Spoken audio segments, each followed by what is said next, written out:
L'Institut du monde arabe, inauguré en 1987 par François Mitterrand, est soutenu par une fondation créée en commun par la République française et 22 États de la Ligue arabe, parmi lesquels l'Algérie, l'Arabie Saoudite, Bahreïn, le Soudan, le Koweït, le Maroc, le Qatar, soit autant d'États discriminant voire persécutant légalement leurs minorités religieuses.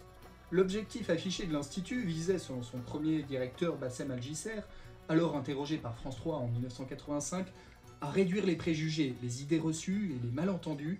C'est essentiellement notre tâche, disait-il. Autre objectif avoué sur son site internet, développer et approfondir en France l'étude, la connaissance et la compréhension du monde arabe, de sa langue, de sa civilisation et de son effort de développement. L'islam en tant que religion et civilisation y tient logiquement une place privilégiée. Le principal de l'espace de l'institution est dévolu aux livres, donc majoritairement aux livres attrayant à la culture et à la religion islamique. 80% de la littérature musulmane étant composée de livres de droit, de jurisprudence, la fameuse charia, l'Institut contient logiquement les principaux ouvrages des 4 écoles juridiques du sunnisme. Cet islam classique et multiséculaire fait toujours autorité dans les universités islamiques du monde. Se basant sur les paroles et les actes de Mahomet, venu réformer et parachever les révélations religieuses précédentes, la charia est irréformable par principe. Djihad, châtiment corporel, infériorisation et discrimination des autres religions, irresponsabilisation des femmes, tout est soigneusement codifié dans les livres des juristes musulmans. Ces ouvrages sont donc logiquement surreprésentés dans la librairie boutique du rez-de-chaussée, destinée aux touristes, et dans la bibliothèque destinée aux chercheurs. Nous avons filmé les ouvrages principaux, les best-sellers de la littérature musulmane, vendus d'ailleurs dans toutes les librairies musulmanes de France jusqu'à la FNAC. Vous comprendrez que l'islam classique ou orthodoxe et l'islamisme radical sont des expressions renvoyant à une même réalité. L'islam chimiquement pur, défini par les propos de Mahomet et de ses compagnons et des premiers califes dits bien guidés par Dieu. Nous allons commencer par la librairie, puis monterons à la bibliothèque.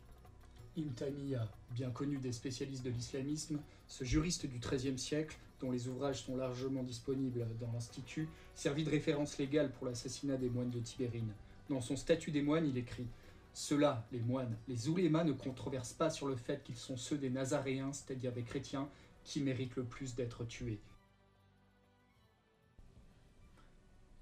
Il a aussi écrit « La religion de l'islam, c'est l'épée qui suit le livre. Si le savoir par le livre et la sunna se manifeste et que l'épée le suit, alors les commandements de l'islam seront établis. » Nous reviendrons sur ces textes plus en avant. Il y a aussi le fameux juriste musulman du XIIIe siècle, l'argument de l'islam, Al-Ghazali. Les compagnons ont donné à la lutte à l'épée contre le mécréant le nom de petit djihad, disait-il. La plupart de ces ouvrages sont présents. On retrouve encore un livre de Ibn Taymiyyah interdisant l'écoute de la musique.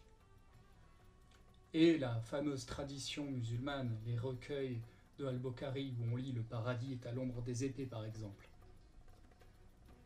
Dans le rayon droit musulman, nous retrouvons le grand juriste de Médine, l'imam Malik, l'imam des imams, qui a condamné à mort ceux qui quittent l'islam. Puis l'ouvrage de référence sur la gouvernance du califat du juriste Al-Mawardi. Combattre ceux qui, après y avoir été invités, se refusent à embrasser l'islam, jusqu'à ce qu'ils se convertissent. À présent, allons plus dans le détail dans ces ouvrages. Selon Ibn Taymiyyah, surnommé le Cheikh de l'islam, quiconque a reçu l'appel du messager d'Allah et n'y a pas répondu doit être combattu, jusqu'à ce qu'il n'y ait plus d'association et que la religion soit entièrement à Allah. Voilà ce qu'est le djihad contre les kafirs, c'est-à-dire les mécréants, les ennemis d'Allah et de son messager. Selon Malika Segal, spécialiste de l'islam au CNRS, Ibn Taymiyyah, ce penseur médiéval amplement utilisé par l'islamisme radical pour justifier le recours à la violence politique, écrit-elle. Les ouvrages d'Al-Ghazali, ce juriste connu sous le nom d'Al-Ghazal en Europe, fut la bête noire des philosophes dont il interdit la lecture. Dans ses ouvrages, il a justifié le djihad. Il a même dit « attache-toi au djihad car c'est le monachisme de l'islam ». Il a aussi recommandé de tuer les personnes qui ont des relations adultérines. Dans les hadiths sahih, les traditions authentiques d'Al-Bukhari, on peut lire « Celui qui abandonne sa religion islamique, tuez-le. Ô messager d'Allah, quelle est l'œuvre la plus aimée d'Allah, exalté soit-il ?» Il dit « Le combat au service d'Allah. Le paradis est à l'ombre des épées également. Il a également enseigné de combattre les juifs. » Dans l'étagère droit musulman figure Al-Muwatta de l'imam Malik.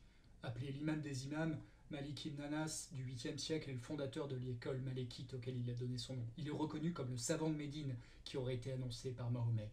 Il recommande également le meurtre des moines, se basant sur les propos du premier calife de l'islam, Abou Bakr.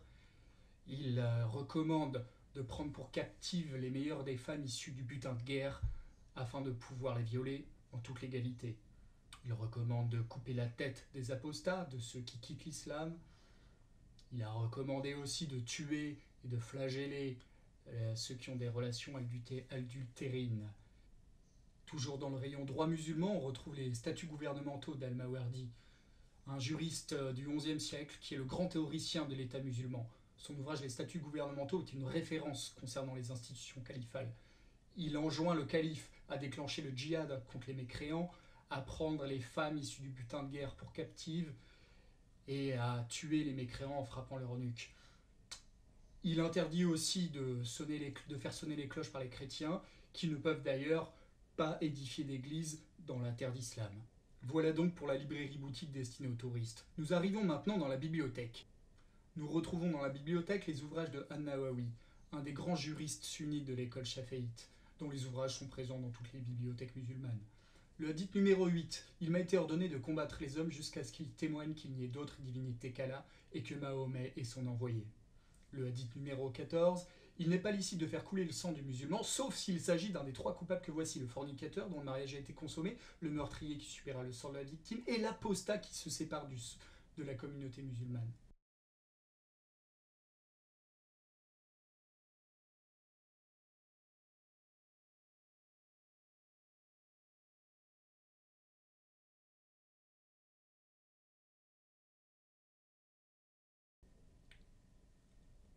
Autre ouvrage très connu de l'imam Al-Nawawi, qui se trouvait pas plus tard que la semaine dernière à la FNAC Saint-Lazare, Les Jardins de la Piété.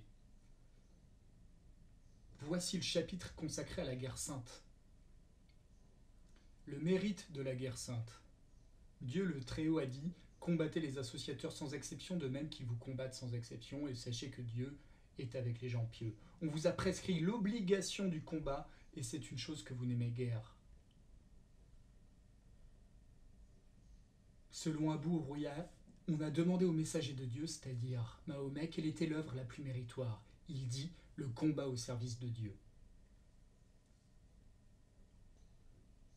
On retrouve les ouvrages d'Al-Bukhari et d'Ibn Taymiyyah dans la bibliothèque, sans surprise.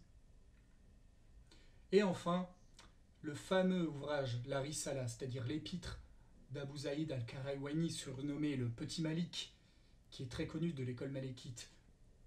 Le djihad est une obligation qui incombe à certaines gens pour d'autres. À notre avis, on ne doit faire la guerre à un ennemi avant de l'inviter à la religion d'Allah. Ils sont sommés d'embrasser l'islam ou de payer la capitation, jizya, c'est-à-dire la taxe spéciale. Sinon, s'ils refusent, on leur fera la guerre. Nul inconvénient à tuer les prisonniers de guerre qu'on aura fait parmi les Blancs. On retrouve les ouvrages de Al-Qardawi, le fameux tchèque du Qatar, qui enseigne de tuer les homosexuels, les apostats, de tuer les juifs également, et qui voit Hitler comme un châtiment divin. Les ouvrages d'Ani Ramadan sont également présents, le frère de Tariq qui a justifié la lapidation dans un article du Monde. Pour lui, la lapidation est une purification. Voilà donc les ouvrages présents à l'Institut du monde arabe. Nous vous conseillons la lecture pour comprendre l'islam et sa pénétration en France, de l'exception islamique d'Ahmadi Redissi, un ouvrage de Yad Ben Achour pour comprendre l'islam sunnite, majoritaire en France, au fondement de l'orthodoxie sunnite, paru au PUF, et sur l'islamisme près de chez vous, l'enquête de Joachim Velioka, déjà vendue à 8000 exemplaires malgré le silence médiatique. Ces mères qui courtisent l'islamisme. Retrouvez nos informations sur islamisation.fr.